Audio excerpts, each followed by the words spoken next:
మీ business ఏదైనా మీ ఊర్లో promotion చేయాలంటే అది సుమన్ టీవీతోనే సాధ్యం. ఇప్పుడే సంప్రదించండి. హాయ్ హలో నమస్తే, వెల్కమ్ టు సుమన్ టీవీ. నేను మీ అమర్నాథ్. ప్రజెంట్ మనం విశాఖపట్నం భీమిలి నియోజకవర్గం మధురవాడ దగ్గర ఉన్నటువంటి చంద్రపాలెం జడ్పీహెచ్ హై స్కూల్ దగ్గర అయితే ఉన్నాము. విశాఖపట్నంలోనే కాదు, ఆంధ్రప్రదేశ్లోనే అతిపెద్ద పాఠశాలగా దీనికి పేరుంది. ఇందులో భాగంగా నూతనంగా ఈ యొక్క స్కూల్కి హెడ్ మాస్టర్గా వచ్చినటువంటి ఎం వెంకట్రావు గారు మన ముందున్నారు. ఒకసారి ఆయన మాటల్లో తెలుసుకునే ప్రయత్నం చేద్దాం. ఎందుకంటే ఈరోజు డాక్టర్స్ డే.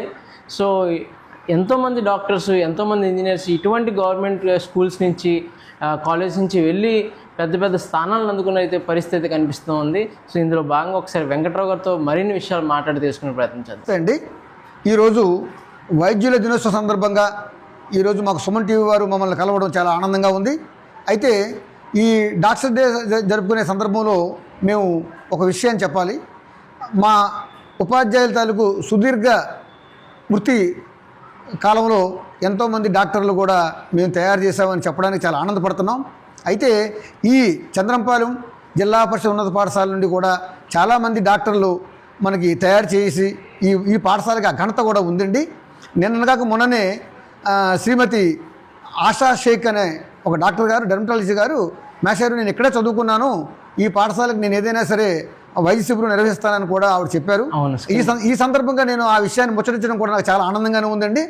అయితే మరి ఈ పాఠశాలని మామూలుగా బేస్గా చేసుకొని ఎంతోమంది వైద్య విద్యార్థులు ఇక్కడ మంచి స్థాయిలోని రకరకాలైన ఆప్థమాలజీ అని కానివ్వండి, లేకపోతే హార్ట్ స్పెషలిస్ట్ కానివ్వండి, లేకపోతే ఏదైనా ప్రత్యేకమైన స్పెషలిస్టులు కూడా ఇక్కడ ఉన్నారండి. వాళ్ళందరూ కూడా అప్పుడప్పుడు కలుస్తారు మమ్మల్ని. మాకు నిజంగా వైద్య విద్యార్థులు ఎవరైతే ఉన్నారో, లేకపోతే వైద్యులు ఎవరైతే ఉన్నారో ఈ పాఠశాలను కలిసినప్పుడు మాకు చాలా ఆనందంగా కూడా ఉంటుందండి.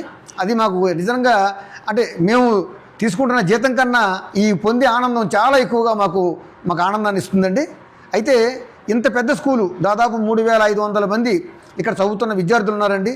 వీళ్ళందరూ కూడా భవిష్యత్తులో డాక్టర్లుగానో, ఇంజనీర్లుగానో, ఐఏఎస్ ఆఫీసర్లుగానో, లేకపోతే దేశానికి ఉపయోగపడే మంచి డిఫెన్స్కి వెళ్ళినటువంటి మంచి శాస్త్రవేత్తలుగానో, అదేవిధంగా మన దేశం తాలూకు నైతిక, అదేవిధంగా కర్మ సిద్ధాంతానికి అనుగుణంగా మంచి భారత జాతీయ పౌరులుగా తయారయ్యి ప్రపంచమంతా గుర్తించగలిగే మంచి పౌరుల్ని భారతదేశం అందించగలుగుతుంది.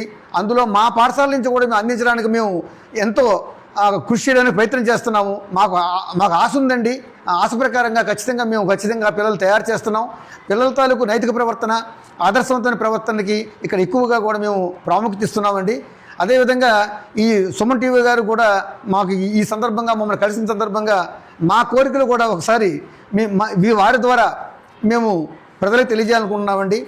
ఈ పాఠశాలకి ఎవరైతే తల్లిదండ్రులు మాకు పంపిస్తారో, ఆ విద్యార్థులు పంపిస్తారో, ఆ విద్యార్థుల తాలూకు మంచి ప్రవర్తనకి మేము తీసుకుంటున్న నిర్ణయాలకి తప్పనిసరిగా తల్లిదండ్రులు కానీ, గ్రామ పెద్దలు కానీ, విద్యా కమిటీ వాళ్ళు కానీ, అధికారులు కానీ మాకు సపోర్ట్గా నిలబడాలని కోరుకుంటున్నామండి. అదేవిధంగా ఇక్కడ భౌతిక వనరులు చాలా అంటే సరిపడినంతగా లేవు. ఎందుకంటే 3500 మంది పిల్లలకి సరిపడినంత భౌతిక వనరులు అనేది ఏ ప్రభుత్వం కూడా ఉటావుటిని అందించే పరిస్థితిలో ఉండదు. ఎందుకంటే దీనికంటూ ప్రత్యేకంగా డిపార్ట్మెంట్ల వారిగా ఒక ప్రొసీజర్ ఉంటుంది. కాకపోతే ఈ పాఠశాలని ఎంతోమంది దాతలు, పేరున అందరూ ధన్యవాదాలండి. దాతలందరూ కూడా ఆదుకొని మాకు టాయిలెట్స్ కానివ్వండి, డ్రింకింగ్ వాటర్ కానివ్వండి, లేకపోతే గ్రౌండ్ లెవెల్ కానివ్వండి, ఇటువంటి ఎన్నో అంటే కంప్యూటర్లు కానివ్వండి, లేకపోతే ఎలక్ట్రానిక్ టీచింగ్ తాలూకు మెటీరియల్ కానివ్వండి, అలాగే చైర్స్ కానివ్వండి, ఇలా అంటే ఒకటేంటంటే అసలు ఈ పాఠశాల ఈరోజు ఉన్నత స్థితిలో ఉంది అంటే 3500 మంది విద్యార్థులకు మేము చక్కగా బోధన చేయగలుగుతున్నామంటే దాంట్లో డోనర్స్ పాత్ర అంటే 50% పైన ఉందని మేము చెప్పడానికి చాలా ఆనందిస్తున్నానండి. అదేవిధంగా ఈ దాతలు చేస్తున్న ఈ సహకారాన్ని మేము మరింత ఎక్కువగా పొందాలని ఆశిస్తున్నాం.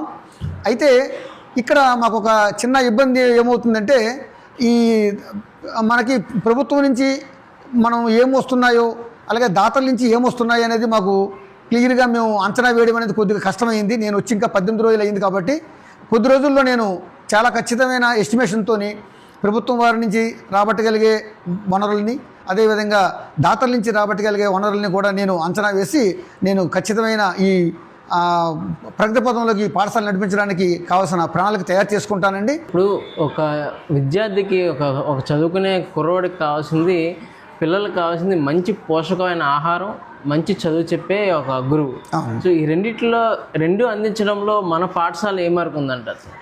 సార్ మంచి ప్రశ్న వేశారండి. మాకు దాదాపు 104 మంది ఉపాధ్యాయులు ఇక్కడ ఉన్నారండి. సార్ 104 మంది ఉపాధ్యాయులు కూడాను అన్ని వారి సబ్జెక్టులో నిష్ణాతులే కాకుండా పిల్లల్ని తీర్చిదిద్దడంలోని సమగ్ర అభివృద్ధికి సహకరించడంలో కూడా ఖచ్చితమైన అంటే అనుభవం కలిగి ఉన్నవారండి. అది నేను గర్వించదగ్గ విషయం. మూడవది ఏంటంటే మా టీము ఎవరైతే మధ్యాహ్న భోజన పథకం నిర్వహిస్తున్న నిర్వాహకులు ఉన్నారో 8 మంది ఉన్నారండి.